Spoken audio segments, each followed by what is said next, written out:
That just happened. Oh, hi. I'm so glad you're here. My name is Cassie. I am an artist and I love to read. So today I wanted to talk about all of the books I read last month. And then at the end, we will do a painting inspired by my favorite read for the month of June. I've been a bookstagrammer for over 7 years, but I always felt like I had to keep my art life and my book life like separate. I'm kind of sick of categorizing myself and putting myself in these different buckets. And I'm hoping YouTube can be a place where I can just be wholly myself and show my fun art stuff and also show my bookish side. So I read 6 books last month. To start off, I read Throne of Glass and Crown of Midnight. Even though I have been around this online book community for many years, it's just a series that I never picked up for whatever reason. So I'm excited to finally be getting to it, and I'm really enjoying it so far.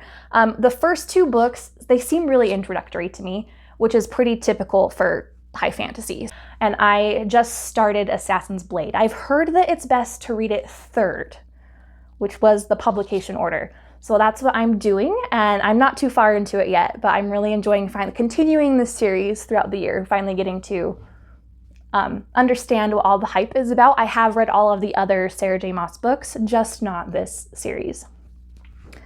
What else did I read? It's a good thing I have notes because my memory is like a fishbowl. That's another great perk of talking about this on YouTube, is that I get to remind myself what everything was about when I'll eventually forget. Funny Story by Emily Henry. Even though I own a lot of Emily Henry books, this was my first one that I have read from her. So it follows the story of Daphne and Miles. It is Miles, right? Oh my gosh, I hope it's Miles. That would be embarrassing if it's not. So Daphne is engaged, and her fiance ends up leaving her at his bachelorette party for his best girlfriend. And he goes off and starts dating her, and that girl's boyfriend is Miles. And Daphne is kicked out of her house, has nowhere to go because she's living in a state that's, her family is not there. So she ends up moving in with Miles, the boyfriend of the girl that her fiance left her for. And so they're kind of forced to be roommates with each other, and then they kind of have like a fake dating thing going on. It's really, really fun and cute and surprisingly deep. I related to Daphne a lot. It had a lot of really good life lessons in it for me. I absolutely loved this book. It was a 5-star read, and I'm definitely going to be picking up more Emily Henry books in the future. The next book I read was Daughter of No Worlds by Carissa Broadbent. Is that right? I'm going by memory. I should have notes on these author names. So I really loved her Serpent and the Wings of Night, like the Nyaxia duology. I've read that and I really loved it, and I was hoping I would love this too, but it wasn't hitting for me. I felt like nothing had really happened in this book. And it follows a girl who is all of her family is destroyed, and she has to be a slave, and she finally buys her freedom and gets to leave. And she has to go to this other place where there's magic, and there's this warrior guy that's training her on how to like wield her magic. And that's really most of the book, is her learning how to do magic, and then kind of a lot of world building. It's really setting up the next book, I think. But I wasn't enjoying it very much, and I don't think I'm going to continue with this series. But like I said, I do really like this author, and her other books are excellent. And I reread Harry Potter and the Order of the Phoenix. This is an assigned summer read that I've been doing with my son, and he is really enjoying like learning this story with me. I feel like everyone knows what this is about, and I prefer to not promote this author at this point in time. So we're gonna just kind of gloss over that and move on, but it's a great story. Before I get to my favorite read of the month, I also want to mention a couple books that I have started that I didn't finish. So I am reading When the Moon Hatched by Sarah A. Parker. I'm really enjoying it so far. I'm only about maybe 20% of the way in. We'll talk more about what this book is about and my thoughts next month. I'm also reading Hemlock Queen, which is the sequel to Foxglove King. And this is a great story that I didn't expect to like based on the synopsis, but I've been enjoying this one as well. And then I think we mentioned prior, I am still reading Assassin's Blade. Now let's talk about my favorite book of the month was Blood and Steel by Helen Scheurer. I absolutely love this book. It's marketed as a romantasy, but really the romance kind of falls to the back burner, at least in this book. It's got a very slow burn. It follows a world where women are not allowed to fight. They can't wield weapons. But there is a girl who all she wants to do is just leave her mark on the world before she dies and become a great warrior. So she lives next to this military academy, and she goes up on the hill and she will train while she's watching the soldiers down below, with her little dagger up on the hill. And one day she gets caught by a really prestigious elite captain soldier thing. I'm using generic words that way you understand instead of the terms that they use in the book. But anyway, he takes her because it's treason for her to be wielding these weapons and learning how to fight on the hill.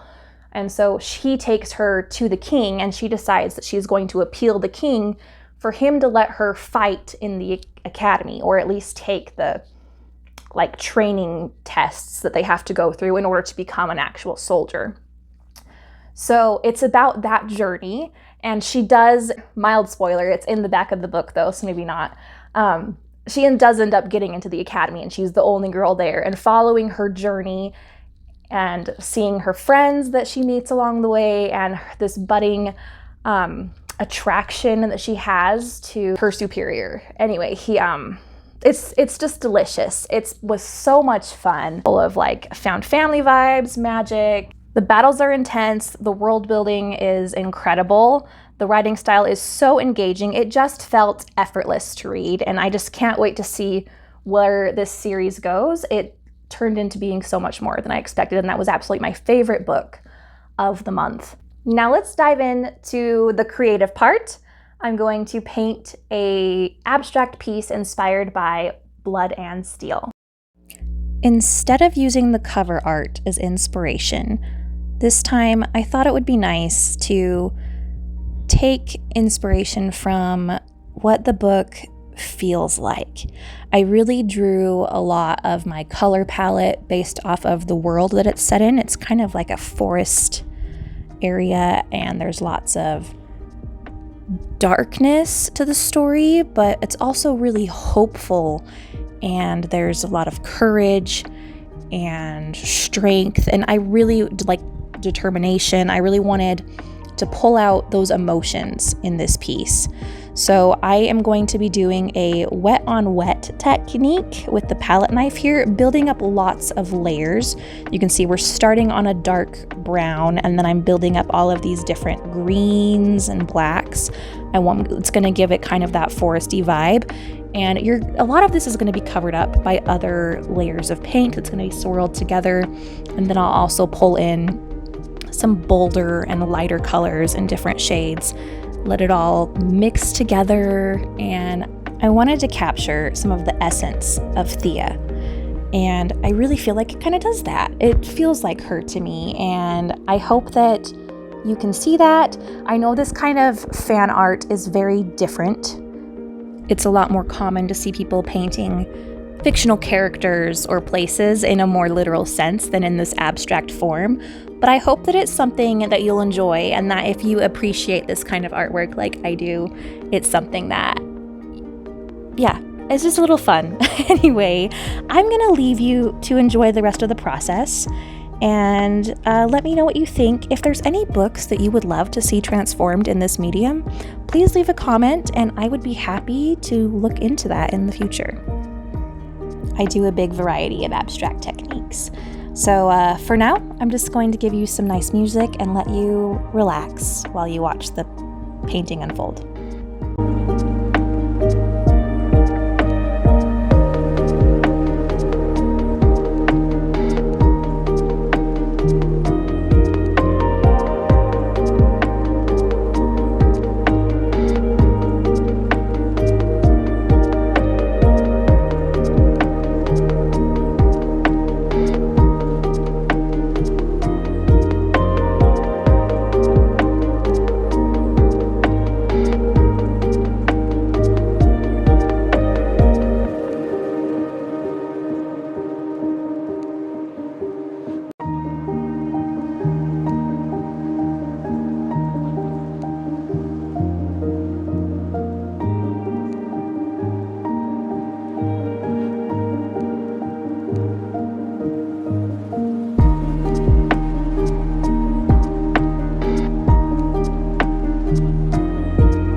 And here it is all dry. I'm pretty happy with it. I think it's really dynamic and a little moody.